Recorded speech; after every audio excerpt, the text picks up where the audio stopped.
Hello, welcome back.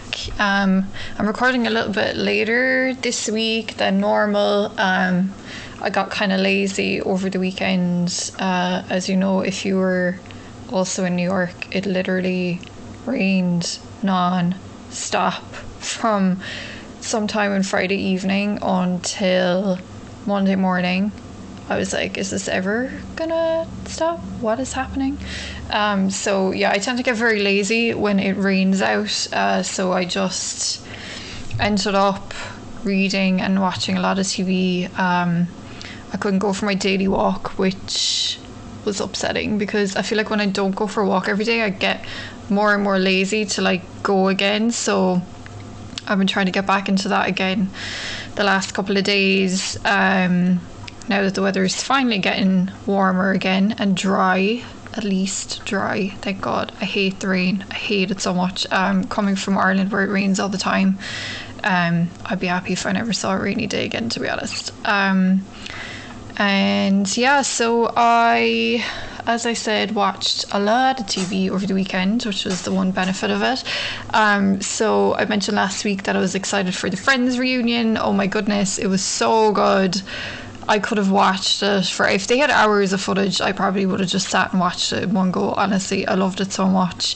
It was really emotional. It was really nostalgic.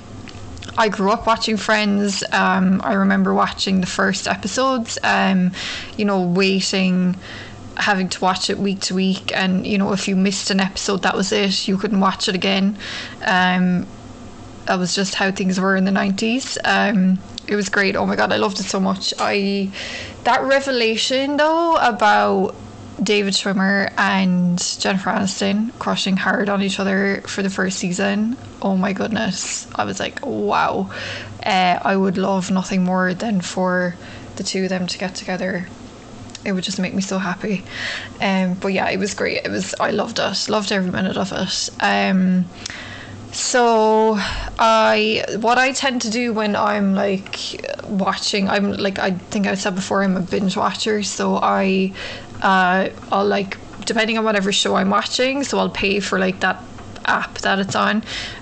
So I got my new subscription for HBO Max so I could watch the Friends reunion, and I had saved up Mayor of Easttown to watch it because I like to binge, so I didn't want to wait and watch it week to week. So I ended up starting on Saturday evening, so because I knew the finale was going to be out on Sunday, so I kind of timed it so I would watch it just in time to for the finale to be streaming. And oh my goodness, I was completely hooked. I knew people were enjoying it because I've heard it everywhere for the last like month or so, however long it's been on now. And when I first heard about it months ago, I was really excited because that kind of genre is my favourite type of TV anyway. But then to hear that Kate Winslet was going to be it, like, I adore Kate Winslet, so I was really excited about her getting her own show. And oh my goodness, she was fantastic. Like, I think she's a great actress anyway, but honestly, that's the best role I've ever seen her in. Like, she just put everything into it. I forgot that it was Kate Winslet that I was watching. It was a fantastic show. It was so well done. All the performances were brilliant. I absolutely loved it, and I missed it already. I definitely think I'm gonna probably rewatch it again pretty soon. So also on HBO, I'm trying to watch everything now that I have the month-long subscription. So I try to do it that way so that I don't end up paying for like 5 different subscriptions at one time. I ended up watching Murder on Middle Beach, which is a documentary series. I think it has like 4 episodes. Oh my goodness, it was so good.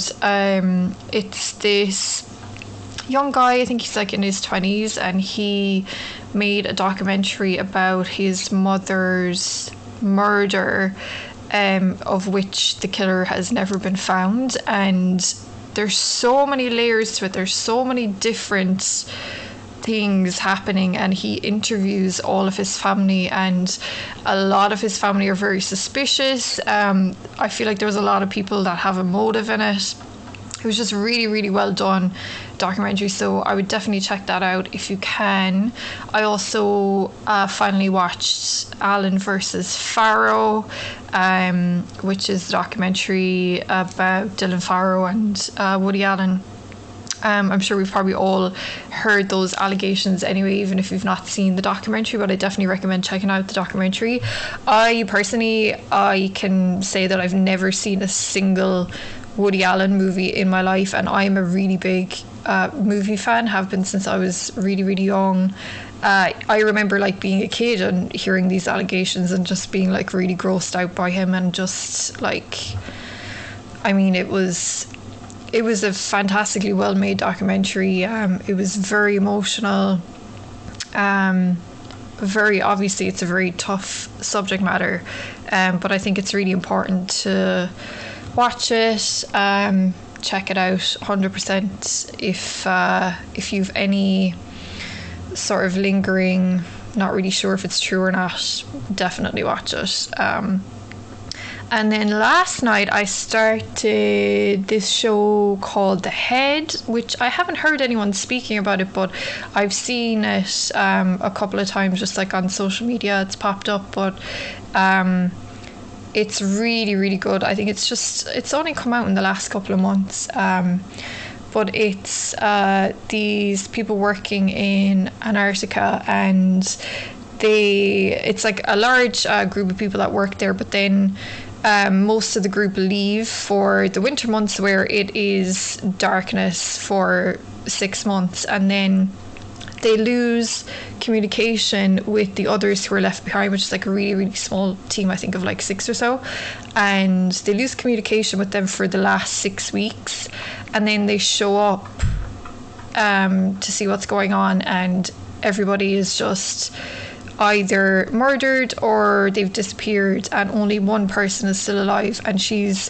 really, really traumatized. They're trying to figure out what happens. It is so good. I watched the first 3 episodes last night, so I think I have like 3 episodes left. I really wanted to stay up and watch it, but it was like 1 a.m. I was like, okay, I have to go to bed. But it was so good. So yeah, so there's some recommendations. If you haven't seen them already, check them out. So I wanted to mention that yesterday was National Narcissistic Abuse Awareness Day. It's really, really important day, I think, because I think a lot of people aren't really aware of this form of abuse. It's a type of abuse that's very difficult to prove. I spoke a lot about it in episode 1. It is 100% what I was going through in my abusive relationship. I remember when I first realized that this is what I was experiencing. I remember just being online and just like out of kind of sheer desperation, because like I just couldn't understand this like behavior and what was happening to me, and I just googled like a bunch of random things that were like going on with me, like repetitive patterns, and this phrase kept cropping up: narcissistic abuse. And I did more and more research, and honestly my mind was just blown, because it was like reading about my life, and it made it a lot easier for me to kind of deal with it going forward and to kind of accept it. And it's also important to know that, you know, this type of abuse can escalate and it can become physical. So anyway, today I wanted to get into more detail about financial abuse. This was a huge part of my story. It was a big factor in me not leaving my abuser. There was times when I literally had no money, like I'm talking 0 money, not a penny to my name. And, you know, that's a very scary position to be in. Anyway, in life in general, but when you're already not in a very healthy environment and you're completely under someone's control, you know, it's even scarier. And it's also important to know that financial control occurs in up to 99% of domestic violence cases. So I think it's a massive obviously from that statistic is a massive factor in domestic violence, but I think that it's one that people don't really consider. So I just want to go through, first of all, some signs of financial abuse before I get into my own story and experience with it. I know I've touched on it in the previous episodes, but I just want to go into a little bit more detail today. So it can start small and then escalate over time, just like every form of abuse. They may require you to account for all of your spending. They can pressure you to quit your job. They want to have complete control over you, and they just, they can't control you when you're working. So they don't want you to be in a work environment where you're outside of the house. They won't let you educate yourself or better yourself. They feel entitled to your money, but you don't have any access to their money. They spend your money with or without your knowledge. They take control of your bank accounts or limit your access to your accounts. They can max out credit cards and don't pay them, even take credit cards out in your name. They can threaten to cut you off financially if you try and go against them. They may even quit their own job and then expect you to pay for everything. They can spend their children's money, for example, taking money from their college funds. They may use your name on legal documents. For example, they may use your good credit score to get a credit card. They may force you to sign documents that you don't even know what they're for. They can claim to pay bills but then don't really pay them. They can take your paycheck. They have like a double standard on spending, so like you can't spend anything, but they will spend in excess. You would have to ask them for money and then tell them what the money is for, even for things like food, and refusing to pay child support. The impact of financial abuse can be felt for years and years afterwards. You may end up paying back loans that you never took out, credit card bills. You can have a bad credit score, unable to get credit anywhere. You can't get a mortgage, can't pay rent without a guarantor.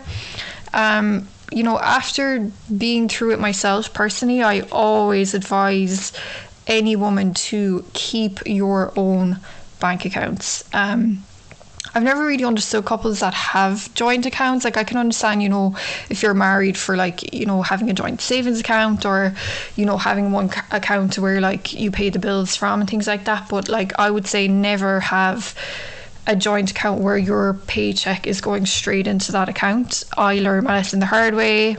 It's not to say that every relationship is going to be financially controlled, obviously. It's just, I think, less messy, and it's important to hang on to your independence even when you're married, and you never know what's going to happen in the future.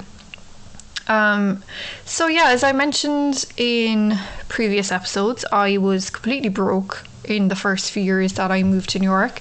My abuser would claim also to be really broke, but he was also excessively spending. I was living on very, very basic foods, pasta, bread, and he was getting takeouts every night, packages showing up all day, every day. I was constantly blamed for being a burden, even though he was the one that had pressured me to move before I was financially ready to. He claimed that he would take care of me when we were there. But obviously he knew that me being in a position where I was broke, he could control me, but at the same time he would still continue to demand money from me. We were only supposed to stay for 3 months in New York and then move to London, but that never happened. He said he was staying, and even though things were bad, I was just completely unaware that I was being abused, and I was always hopeful that things would get better. So when I eventually got a green card, I was positive things would finally be great, finally work out. He was always using my immigration and financial statuses against me. He was saying things like I could never leave him because I had no money, I had nowhere to go. I couldn't afford a flight home. He would even open his wallet and like brag about all the money that he had.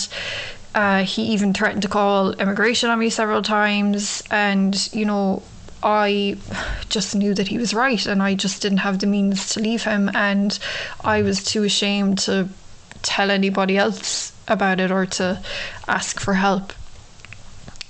So the morning that I got my visa in the mail, like literally the very morning that I got it in the mail, I had told him that I was working all day, just taking that one day and like perfecting my resume, thinking that he was going to be really happy with that. But instead he ended up getting really angry.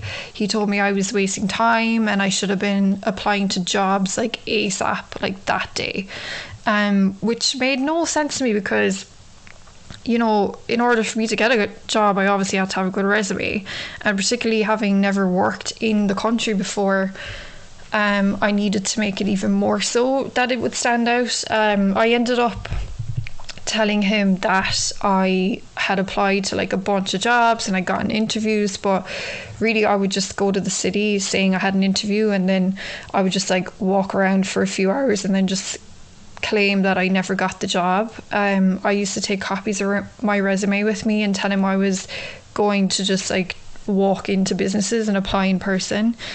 It wasn't that I wasn't applying to jobs, but I just kind of wanted to make it look like I was putting a lot more work in, because he didn't seem satisfied unless I was job hunting 24/7. And you know, even like he would look over at the computer, and if I didn't have a resume or something in front of me, like he would say that I was wasting time. And you know, honestly, really I just wanted an excuse to be away from the bad atmosphere for a few hours. You know, when I didn't get jobs, when I actually had interviews, he would often blame me for messing up, and I obviously didn't give a good enough interview. And then I ended up where I would just use the excuse of interviewers telling me that I just didn't have any experience working in the country, which seemed to kind of keep him off my back for a while. Excuse me. So eventually I got a job in retail. It was only part-time to begin with, but they told me I would get more hours once I had proved myself. I really loved it, and I would kind of find myself getting sad like when my shift was over. Everyone was so lovely to me and everyone was really helpful. They loved that I was from a different country. They would always ask me questions about Ireland, and they seemed genuinely interested in me. You know, it was just nice to have regular conversations with people again. I'd been so isolated for so long, and the majority of my co-workers were a lot younger than me, and you know, they had just like started going to college and they were getting, you know, that little bit of independence from their parents. So their like youthful enthusiasm was really, really infectious. They'd ask me to, you know, go have lunch with them, go for a coffee or a drink after work. I ended up finding this really, really lovely little group of friends there, and we would go for dinner at this little Mexican place in Hell's Kitchen every Thursday evening, and then for ice cream afterwards, and it was just so nice. I would really, really look forward to those evenings, and it was just lovely to feel like carefree again. But the downside being that I always had to go home eventually. I thought that my ex would be happy that I had a job now, but instead he would say that I wasn't making enough money and I had to look for another job and leave there. So I couldn't really win no matter what I did. A friend of mine ended up getting me a job hostessing at a bar on weekends. It was really long hours. It was double shifts every Saturday and Sunday, and the money was amazing. But even though the money was great, he refused to let me take the job. He said he didn't want me working so many hours and he didn't want me working in that environment. So again, couldn't win. I started to get more hours at work the longer I was there, but I ended up kind of downplaying it to him. You know, I always had to give him most of my paycheck to pay for the bills, and you know, I obviously wanted money that I could have for myself. So I used to say that I had my usual, like, whatever it was, 5-hour shifts, I think, when really it might be an 8-hour shift. And I would leave earlier in the morning and, you know, tell him my shift was later in the day. But I would say that I was like, oh, I'm just going to go for a walk in the park first, or I'm going to meet a friend for coffee, or, you know, I'm going to like sit in the park and like call my mom, you know, just like random kind of excuses like that. But really I would actually be going straight to work, and then I would end up stashing my extra money. I was lucky that he never at any point kind of asked to see my paychecks or anything, and I would get them online anyway, so I never had like a paper copy or anything like that. But I know a lot of people aren't in that situation. You know, they're demanded to show their paychecks, they want to see the exact amount, and all the rest of it. So I was lucky in that sense. He would say that I had changed since I started my job. Looking back now, it was because he had less control over me. Really, I was just happier. That was the only difference. I often feel like now that he would have preferred me to never work again and just be at home all the time, but I think that money was more important to him. He used to say like really nasty things about my co-workers, even though he had never met them. It was just from me telling him various things about them. I became really close to this one girl. She was a few years younger than me. She was in like a pretty turbulent family situation, and I was just really protective of her. We always had a great time together and always had a great laugh together, but I was very aware of her situation, so I'd always, you know, take her to lunch or drinks, just, you know, so she had someone to talk to. And for some reason, whenever I mentioned her to him, he would always bring up the fact that she was black. You know, he knew her name because I would talk about her all the time, but he would always refer to her as like, oh, that black girl. And it just used to make me feel so disgusted with him. He was just very racist in general anyway. He would always say things like, oh, my dad told me this, and then say something really disgusting. Always racist. He idolized his dad, so like anything his dad said was like Bible to him, even if it wasn't his own opinion. He was always getting fired from his bartending jobs, like always, even though he was extremely cocky and sure of himself, and he would be like, I'm the best bartender everyone has ever seen, like things like that. It kept happening, and I'm talking like 12 different bar jobs in the space of 3 years, which is unheard of. His excuse was, he always used to say it was, oh, like it's just a New York thing, and you know, every now and again bar owners just want like a revamp, and like they change the workers too, just get a bunch of new people in, changing the scene and whatnot. But nobody else seemed to get fired as far as I could see, apart from him. And, you know, I foolishly believed him for a long time, but after a while I definitely became suspicious. And I also kind of secretly loved that I had managed to keep this one same job for years, but he would, and, you know, I would continue to get like pay rises and I would have really good performance reviews, but he was still claiming that, you know, he was better than me. I was lesser than him and whatnot. One of the first jobs that he got, he told me the first day he went in that he actually knew one of the other bartenders there because they had worked together for a brief time in Ireland together in a store.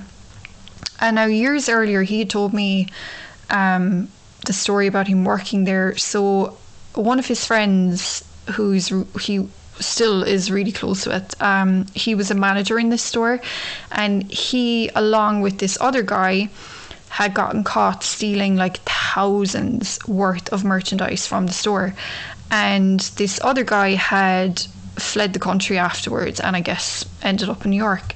And my ex had always sworn that he had nothing to do with the stealing and that he was completely unaware until they ended up getting fired. But at this point I'd kind of started to suspect he was involved, or he at least knew a lot more than he was letting on, because this guy that he was now working with again hated the fact that he was working there in the same bar as him. He said that he was always like aggressive towards him and like giving him smart comments, and he always kind of avoided talking about his time in Ireland and the people that they knew in common.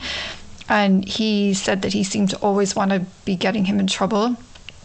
So my ex ended up getting fired because the two of them had an argument one evening in the bar in front of the customers, and as the other guy had worked there for longer, he got my ex fired, and he claimed that it was on purpose because he was afraid that he would tell the managers at this bar about what he had actually done in Ireland. So obviously this is all coming from the mouth of a lawyer who I wouldn't trust a word that came out of his mouth, but I definitely think that there was a lot more to this story than it made me think that he was definitely involved in what had happened previously.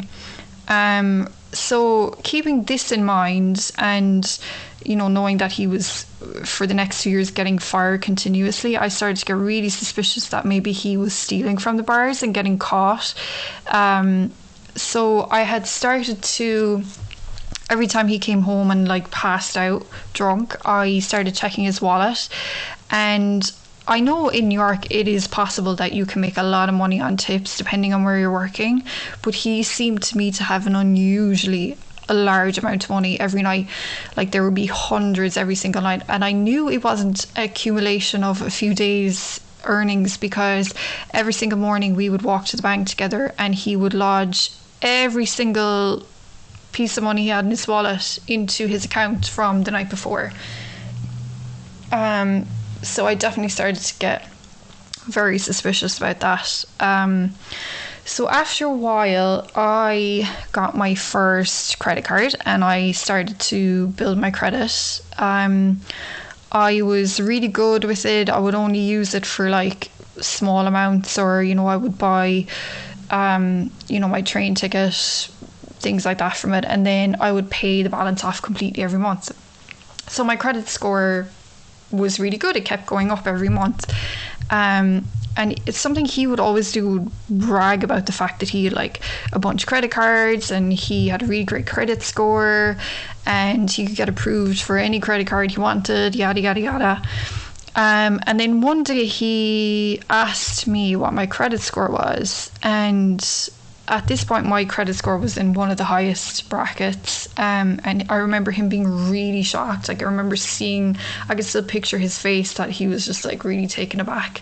I actually think it hurt his ego a little bit. And then he said that he would have to use my score when we eventually got, we're applying for like a new apartment. At this point, we were due to move out in the next couple of months. I'll get into that story further along in another episode, because it ends up being a really big part of my story. And he was trying to say that, you should get more credit cards while you can and all this kind of thing. And as soon as like the words were out of my mouth, I knew I shouldn't have told him what my score was, or just like made up a number or something.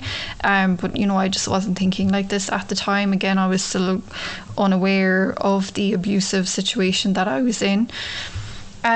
He did our taxes jointly the first year, and I went with him to the office to file them, but he only gave them his account details. So when the refund came, it all went into his account.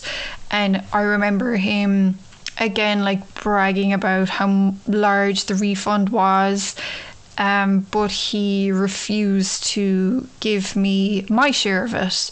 He wouldn't even tell me how much it was. He refused to give me a copy of the receipt. He claimed he didn't know how much it was, or that, you know, it was a really, really small amount and that he used it for bills which I hadn't paid. I told my best friend about it at the time, and, you know, I made excuses for him, as I usually did, that he needed it for bills. But she said to me, you know, it's still your money. Even if you end up paying the bills with it, it should still get to your hands, and then you can decide when and what bills to pay for. And like, I knew she was right, but I just kind of let it go because, you know, it was like anything for an easier life. It wasn't worth the argument to me. So when my grandfather died, which I believe I mentioned previously, he had offered to pay for me to fly home for the funeral. And again, like, I just knew, as much as I wanted to go, it wasn't worth the consequences. I was just way too fragile for the repercussions of it. I knew that he would always hold it against me, and I just decided to stay because that's all I was thinking about. The fact that I was thinking about more so what the repercussions of me taking this money for him would be. And I believe as well that him offering to do that was just another form of control. I don't think it was any part of him being sympathetic or anything like that. One summer he told me that a former colleague of his in Ireland had contacted him because she was really, really worried about her younger brother. So he was in New York on what's called a J1 visa. I don't know if you're aware of that, but it's basically a student visa that you can get in Ireland, where you can, if you're in college, you can go to anywhere in America for like 3 months of the summer and work there. And so this guy and his little group of friends were on this visa, and they had just come over a couple of weeks, I think, before that, and they'd basically been scammed out of a deposit for an apartment that didn't exist. So they had no money and they were sleeping on a park bench every night. So this guy's sister was really worried about them, and you know, to me that was like her saying to my ex, oh, can you just like meet him, check on him, make sure he's okay. Obviously she was worried about him, but then at the same time I was kind of like, well, if you're that worried, could you not send him money or something? So basically he offered, without me even knowing about it, he offered for them to stay at our place. Now there was 4 of these guys in their early 20s. I was so angry.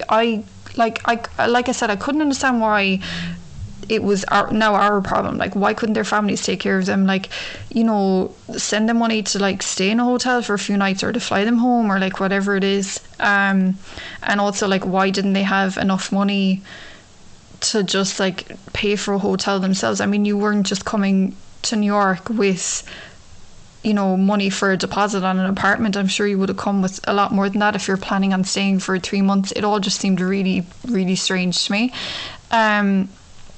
So it was supposed to be for one night. Of course, it ended up being for, I think it was almost a week. And, you know, he would buy them cigarettes, he would buy them drinks, he would go out with them, even though apparently they had no money. And I found out that he even gave them cash.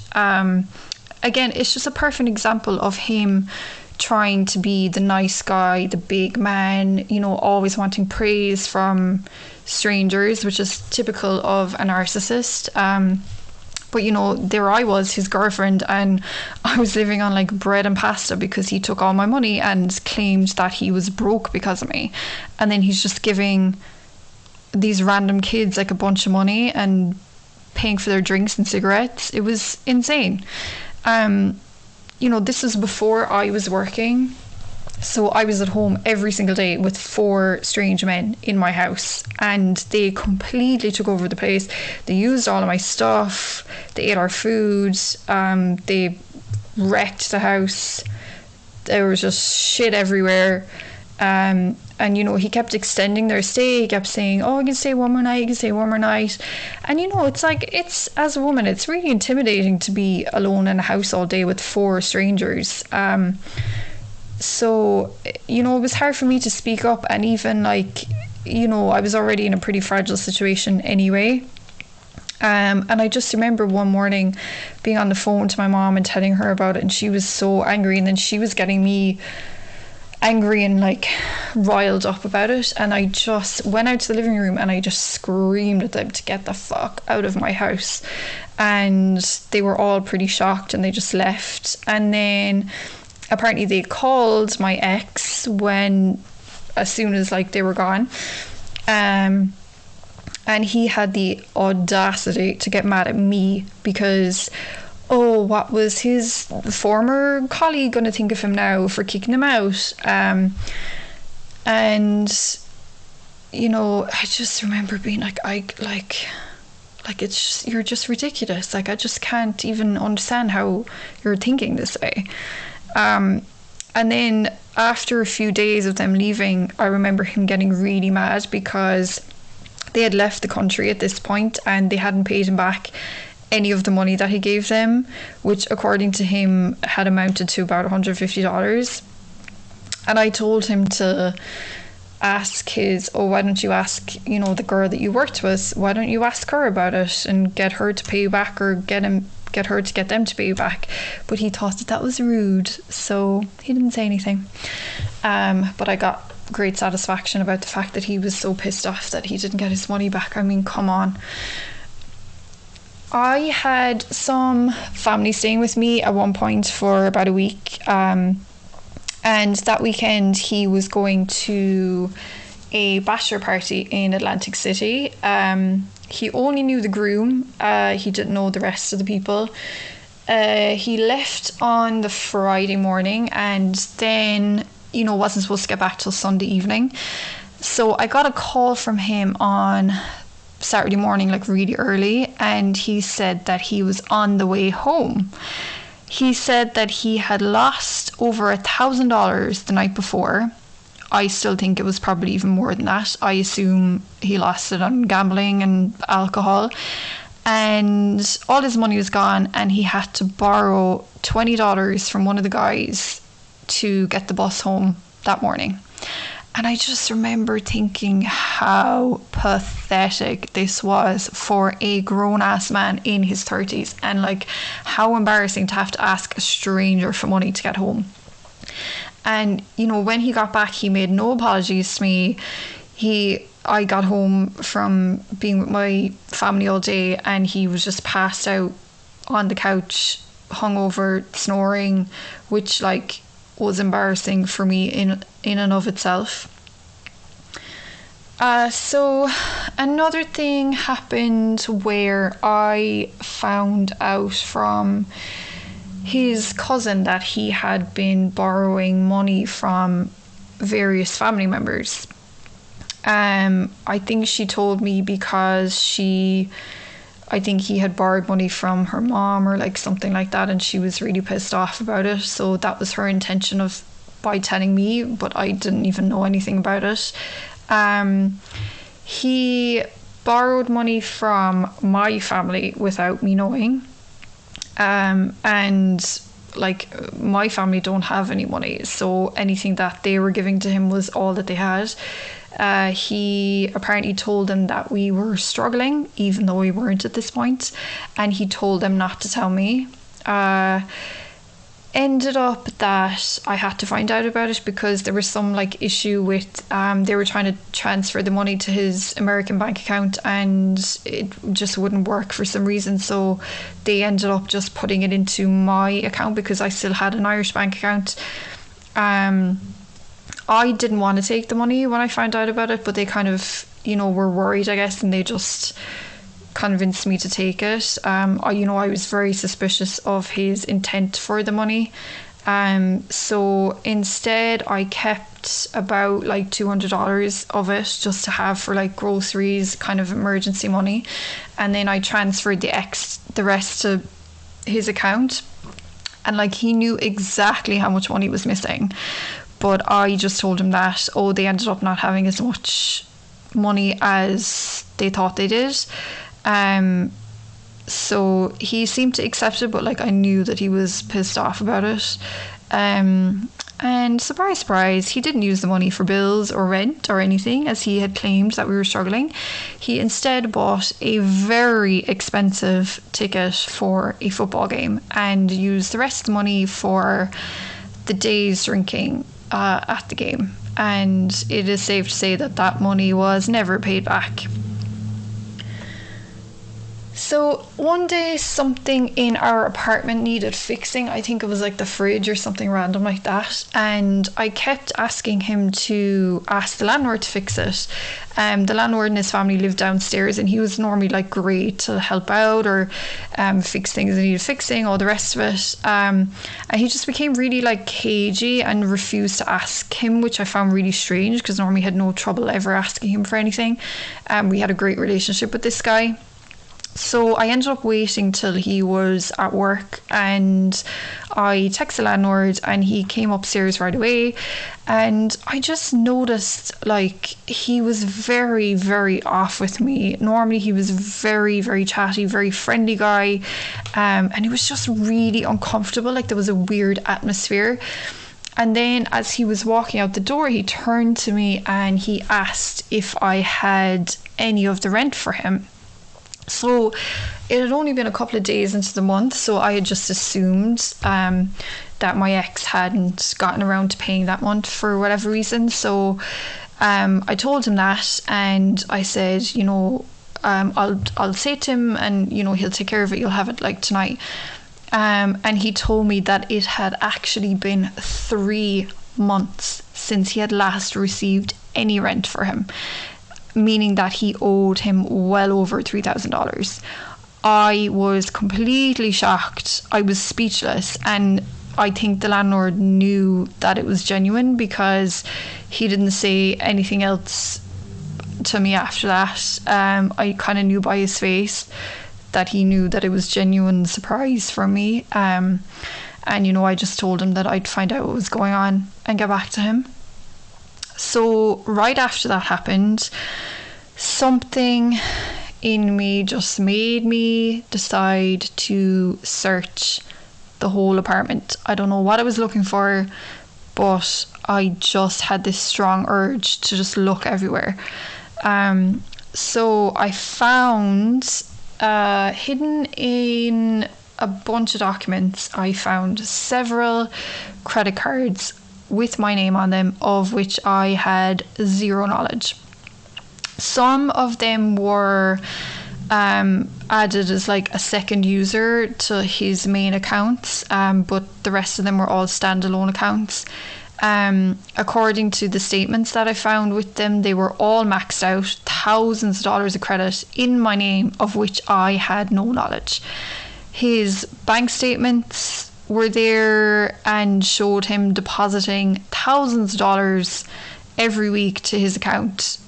All of his own credit cards were maxed out, and I could see that all his money was going on cabs, various like online purchases, a lot of gambling sites. It's illegal here to gamble online, but he would use a VPN so he could still use his old Irish accounts, because it's illegal in Ireland to do that. I was like, I just remember, I can still picture myself standing like in that exact spot and just being completely shocked, but also like not that surprised, if that makes any kind of sense. Obviously I knew underneath it all that something was going on. I mentioned previously in another episode that he used to like disappear some nights after work and not come back until the next day. And what I had started to do was I would sign into the Find My iPhone app on my own phone, and then I'd be able to track down his location through that.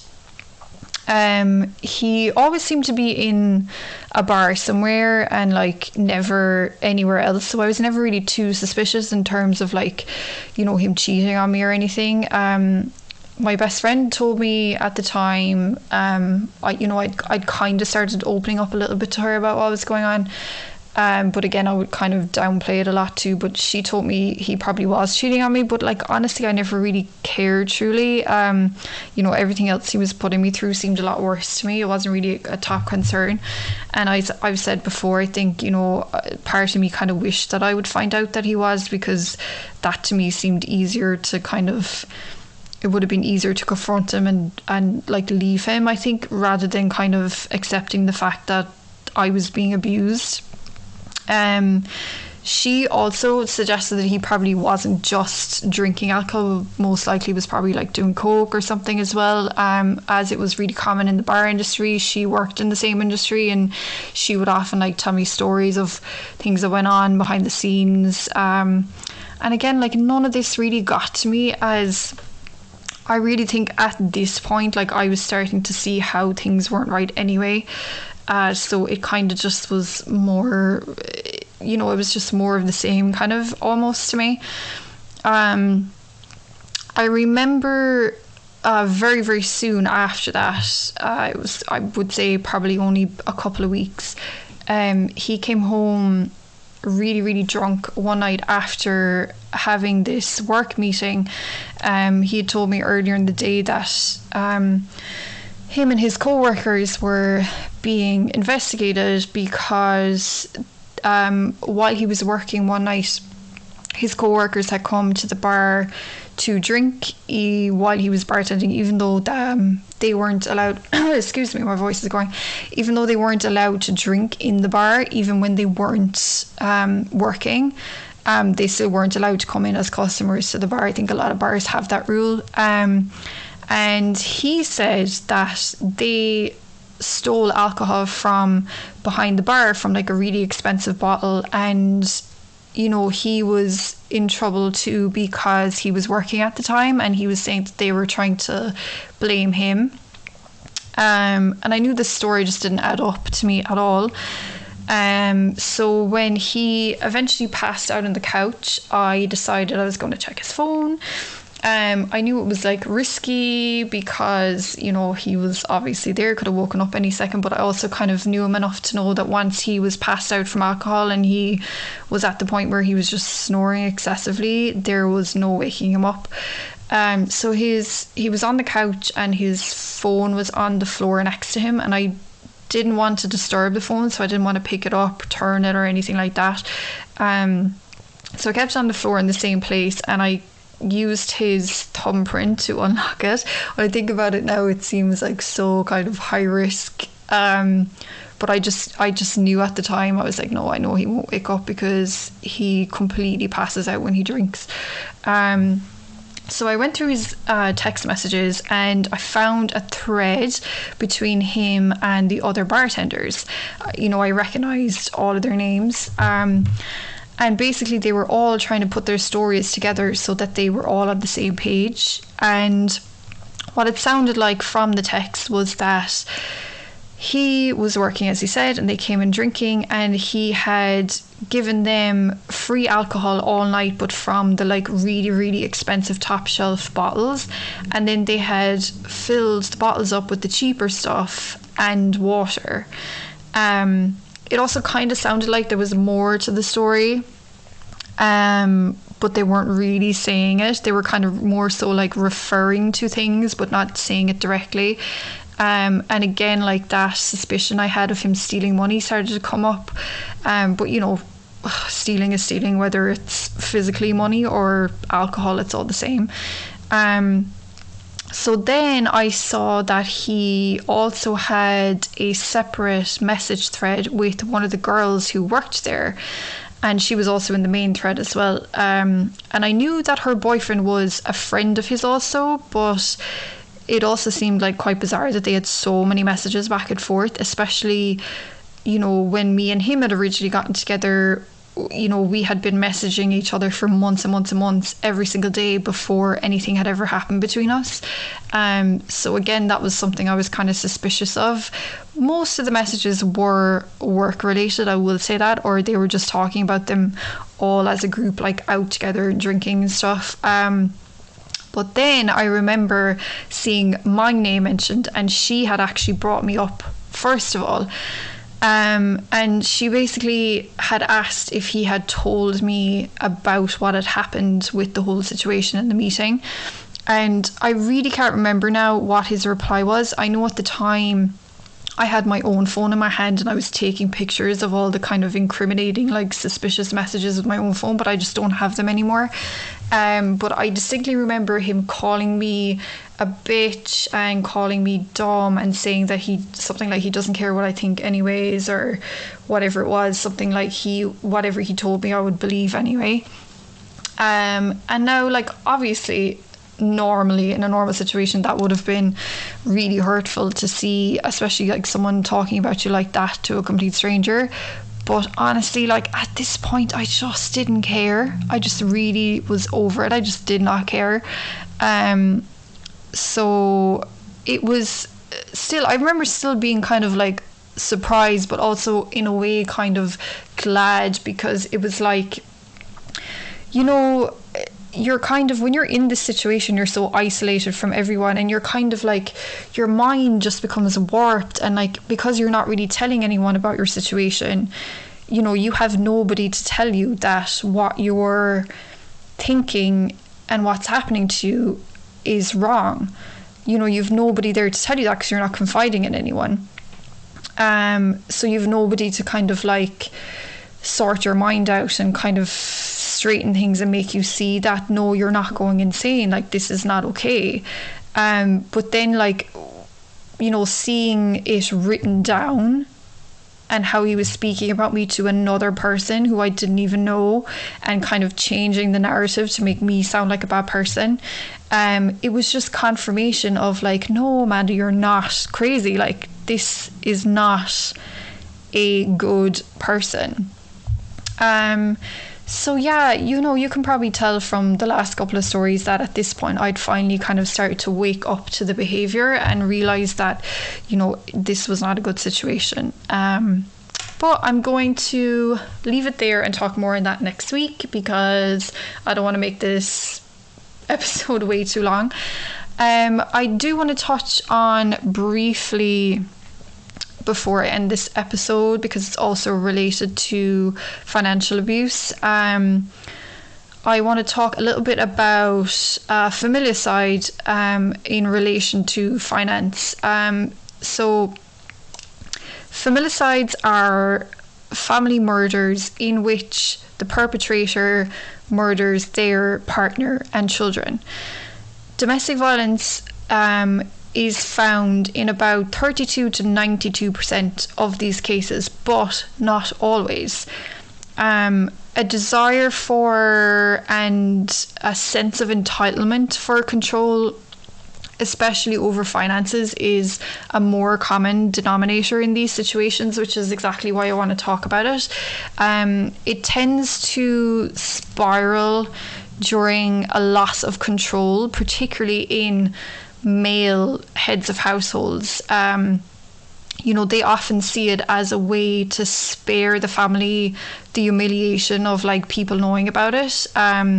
They see themselves as like being like respectable in the community, and then, you know, really what's going on underneath all of that is completely different, and they don't want to be seen as like you know, like that they're in ruin basically to the outside. So one example of this is in 2008, a man called Chris Foster shot his wife Jill and his daughter Kirsty, who was only 15, while they slept. He also shot the family's horses and dogs before setting his 1.2 million mansion ablaze. And as the house was burning, he went back inside, lay down next to his dead wife.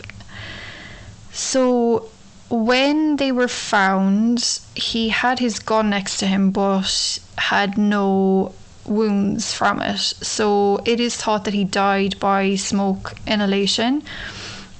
He appeared to be rich and very successful on the outside, but the reality was that his business empire had collapsed completely.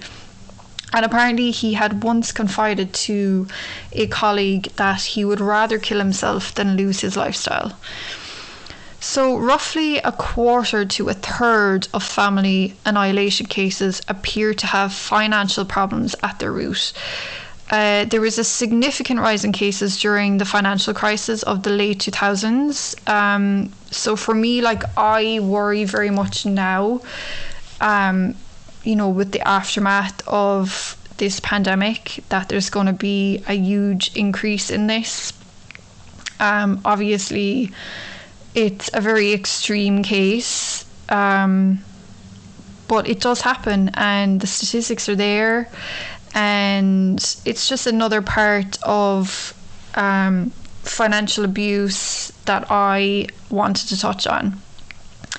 So that is all for today. I want to leave on a more positive note, as obviously the subject matter is very heavy.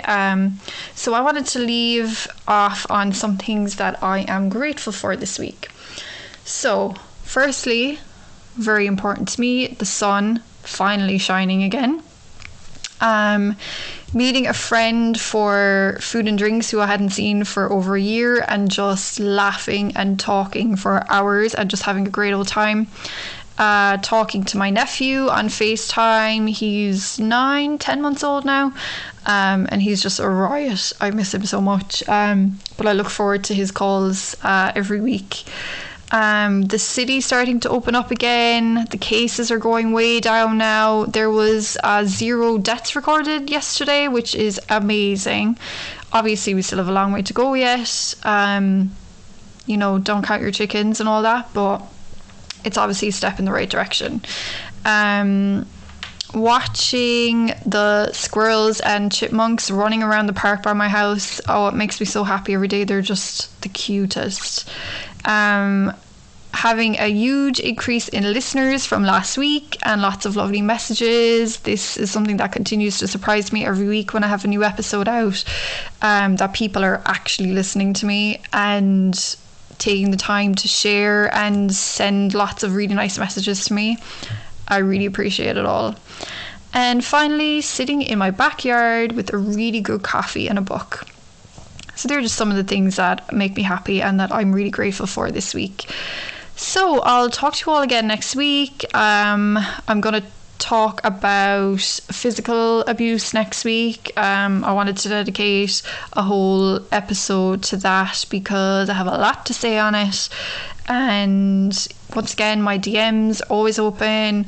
IPV on me on both Instagram and Twitter. And again, if you need any help, please contact thehotline.org or 800 799 SAFE.